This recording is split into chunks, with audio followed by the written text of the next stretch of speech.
Hi everyone, and today we are with Adrian Rees in Den Haag, in a very special place and a very special object over here. As you remember, last time we had a good talk about ceramic and China and whatever, and we had a great plan. And today Adrian will explain what's happening here, yeah, and where we are. Thank you, Sergey. We are in The Hague at a big ceramic studio. It's called Struktuur68. So founded in 1968 by two people. They made a workshop mainly for ceramic art in public space. So normal people cannot work here. It's impossible, only when you have a commission.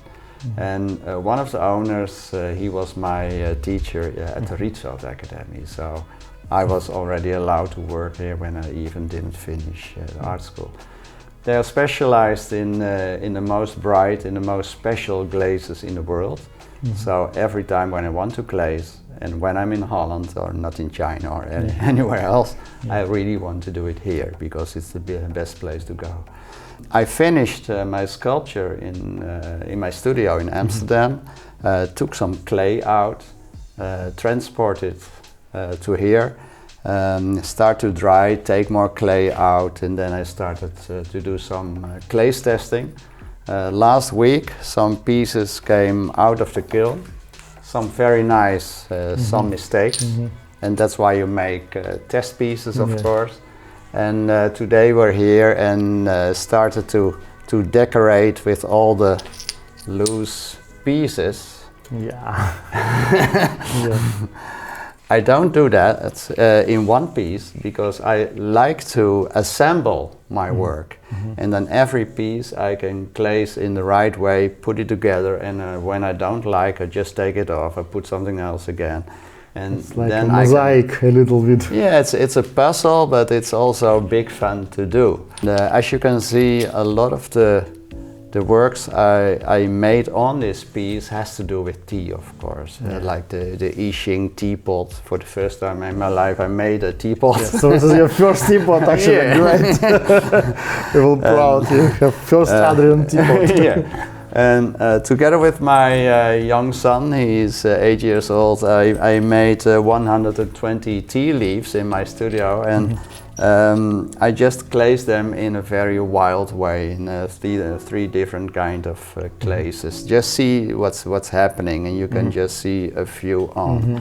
But really important, there is a teacup, and there is of course a tea brick, and of course this one. And maybe you can explain about this one. Yeah, this is our, how to say, tea chocolate, how we call it. So it's also compressed.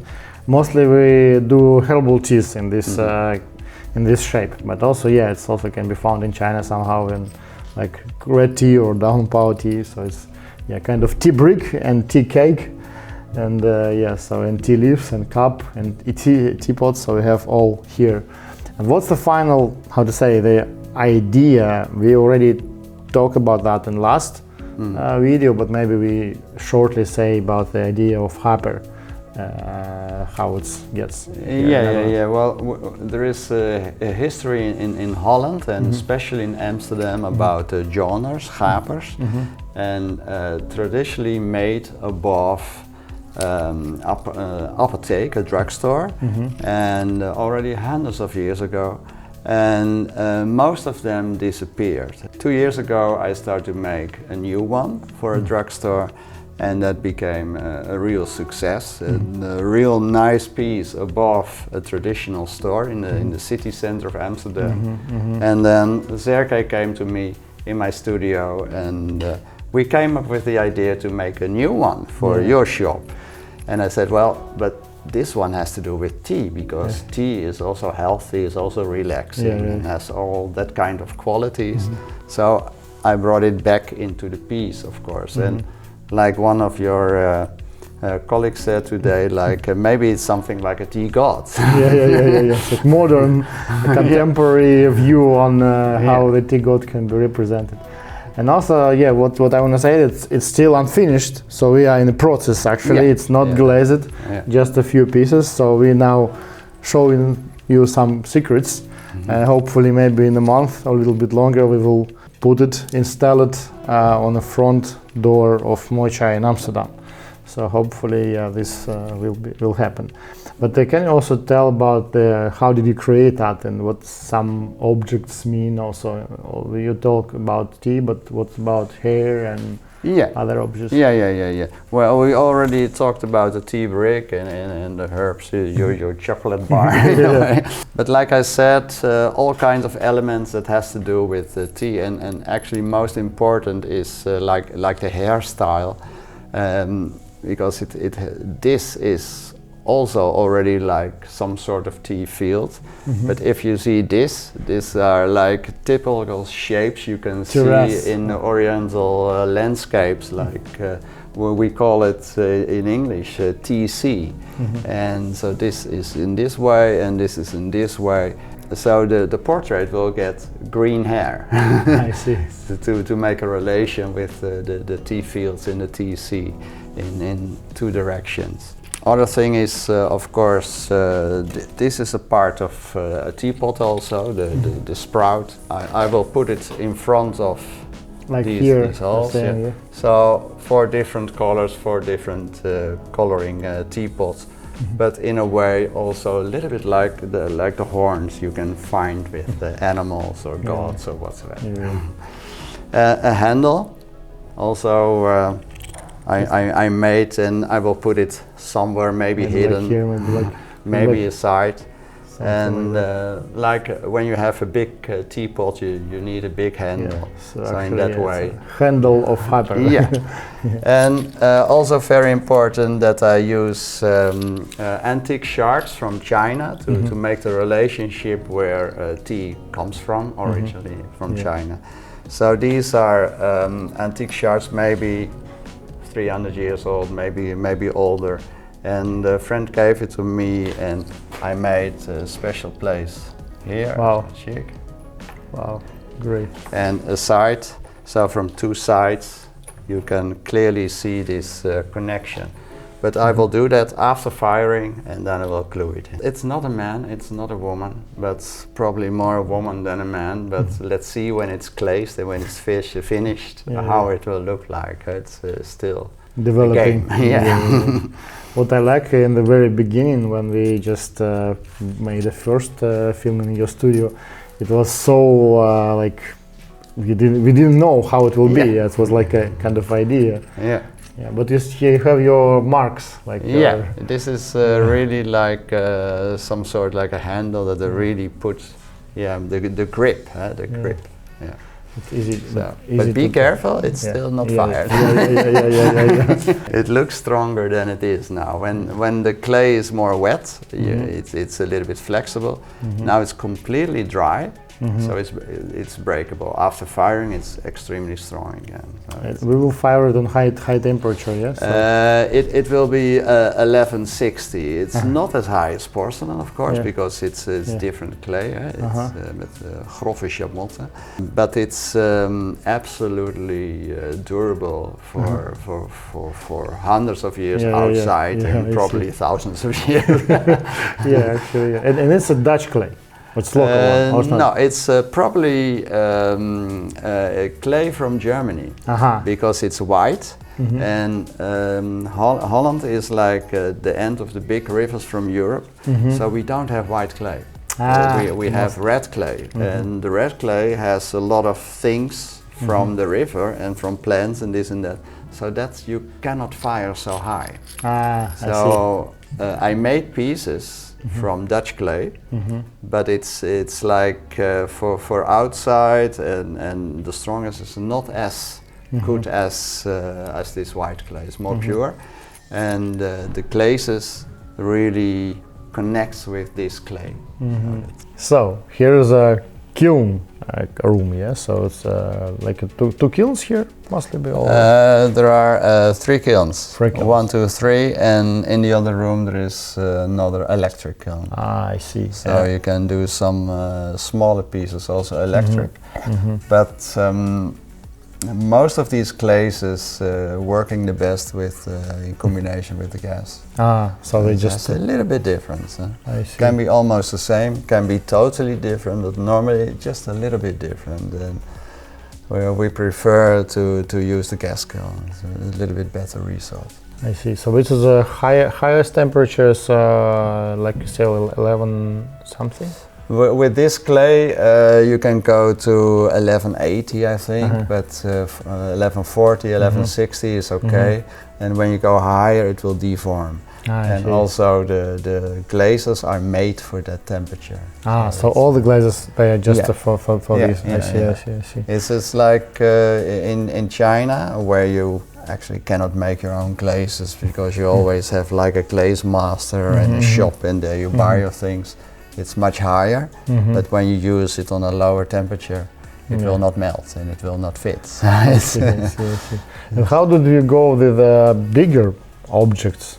So just like the piece I made for you can easily go in the kiln, but I made commission works like 5 meters, 3 meters, 5 meters, 8 meters, 10 meters, and then you work in pieces. So you build up as big as possible, but when you have to go higher, then you just cut the top part, you put on the floor and you build up again. I see. So until you reach the top. So that's, but clay shouldn't be too thick. With porcelain it must be quite thin, but with this clay you can work 1 centimeter, 2 centimeters, 3 centimeters, okay. So you have to take out the clay, and the bigger the piece is, the more chance you have that it will crack. So they develop a technique that you cut everything in smaller pieces, because then you can handle it to fire, handle it to glaze, and later you assemble again with iron. So it's force and concrete, and then you build up the whole piece again.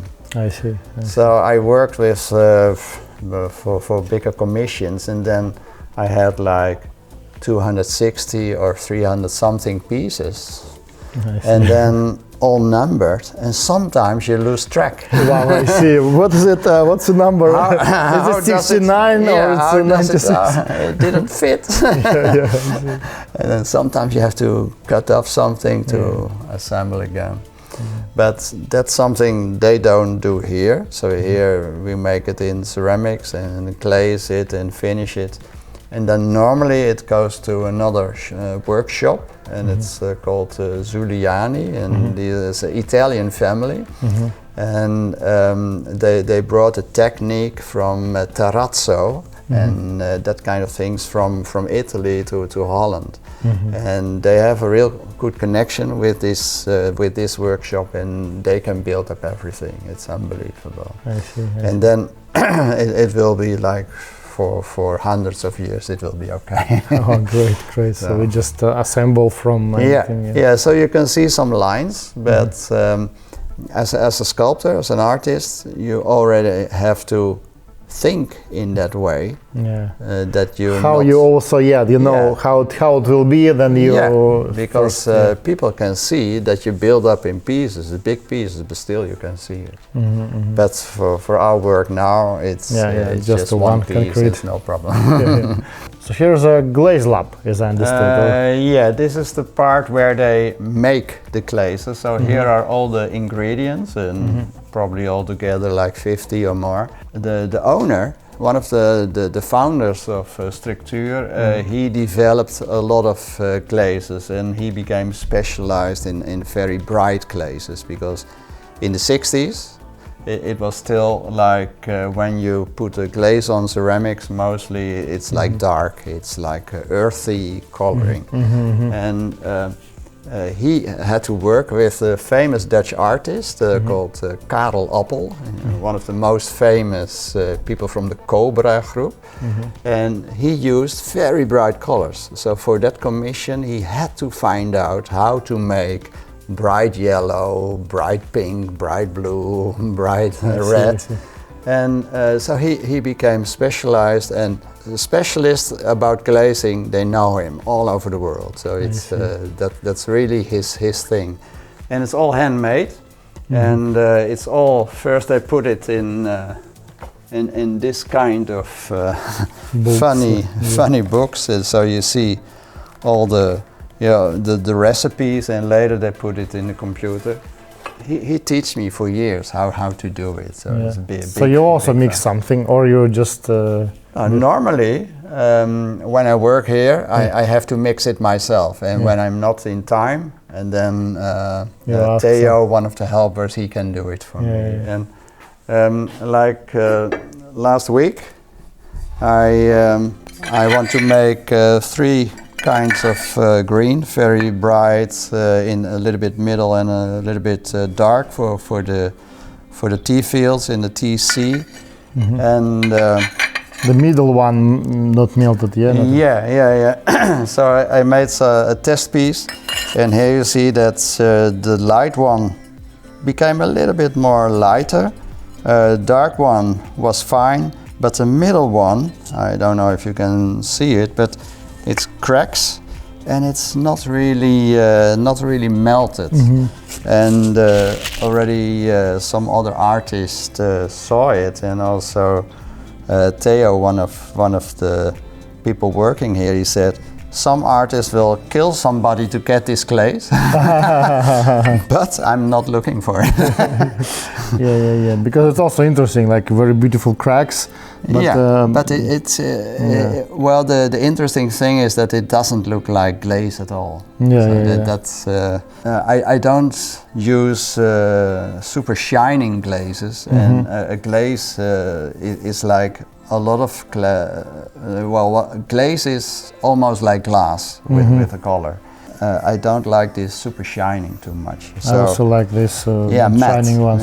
So it's but this is. It's really strange. But you now have a new recipe. You can put it in the library. He changed some ingredients, and he thought it would work. And then you see, you change something, and it absolutely doesn't work like you want. But maybe, that's always like a development. A mistake can be also something for the future. Very helpful. So in this way, I'm working now with this glazing, some testing, and hopefully we can also put some green glaze we already like on the piece itself. What do you think? I hope. Maybe let's try. Let's try. Okay. We now try to glaze a bit it. Yeah. So. We are going to use the darker green because that's the color you like, and we also know from the test it's really working. It's very sticky because you don't use water, as you say. Yeah. There is some glue inside. And this glue actually during firing is just. It's much easier to put on, but really. We have to do 2 or 3 layers. I see. And when you put it on, don't do it too much on one spot, but take a new spot. And then you just let it dry. And most ceramic artists are used that when you glaze, the piece is already like bisque fired. It's around 900 or 1000 degrees. I like to do it without bisque firing. So this is raw clay, and so it absorbs everything really quick. So the glaze is drying quickly. The glaze will be really part of the work. It's not on the work, but it's also in the work. And that's so it's just that's what I like about it. And also it looks a little bit different, or it will not be as perfect. That's why people bisque fire it. Then the shrinkage, it's already done. Now the shrinkage still has to go. So you can get a little bit bubbling, you can get a little bit cracking. And it will be more visible because it's already glazed. Yeah. But still, we have like more natural, like you said. This is for me really more one piece, and I really prefer to do it that way. Small things in the clay and in the glaze For me, mostly it's a gift and not a problem. Yeah. First time I'm working on ceramics with Sergey, huh? Yeah. But actually, I didn't put the glaze for a long time, so it's for me also a good experience to. You can see where it's a little bit lighter already start to dry, yeah? I can. I see. So I can just put more, or not. It's enough. I believe it's pretty big layer. It looks like because of the glue. Yeah. So it's and like here you. And you think that it's better to put all these tea terraces will be in the same color, or maybe make it. No, I will make it a little bit diverse. So later we glaze this, and later I will put a little bit more dark on, a little bit more light. So it's more alive. I see. It's like in real. It's It's not like concrete color. It's not one color. It's always a few different types of greens, few different. So it's also like a base actually. So you can put some more lighter glaze up, and it will be more. Oh, yeah, great. that's what I did in the testing. And you can also you can also see here. I put some brown, some light green, some darker. I see. And so you just also do samples with a different color. I see. Great. Yeah. Actually, it's great. And this is with brown. It's just to see if the glazes can connect. Yeah. Because not every glaze can. Yeah, sometimes it's big. We see something completely different. Yeah, color can be different, or it can crack. And because when you fire it, all kinds of chemical things are happening. Huh? Yeah. And it's all like magic, you know. Sometimes you change a little bit, some like it was with your ingredient, you know. It will protect the hopper from snow, wind, rain, ice. Now there is no material, and like ceramic and glaze together that can stay really the same so long. Yeah. It's like regular painting. It's you have metal and wood, and it's always changing. And it's never going to be better. It's eternal thing. Yeah, like a boat is sinking, and after 500 years they bring it up, still looks good. Or you find it in the ground, after 1,000 years still works, still okay. When you do that with bronze or iron or wood, textile, of course it doesn't. So this will be different color, or you think it? I will when I will use the different glazes, a little bit more light, a little bit more dark, but it has to be of course one field. So it has to stick together. Interesting that you didn't use a base, water as a base for glazes. What's the main reason? Just to make it more. Main reason is that. When you use water, then the glaze easily runs off. I see.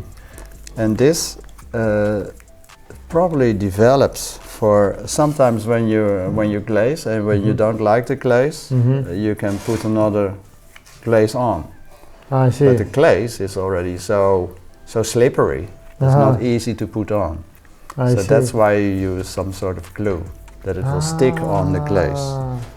But it also works when there is no glaze on there. So it's also good to combine different glazes, and you have this base actually, yes? Yeah.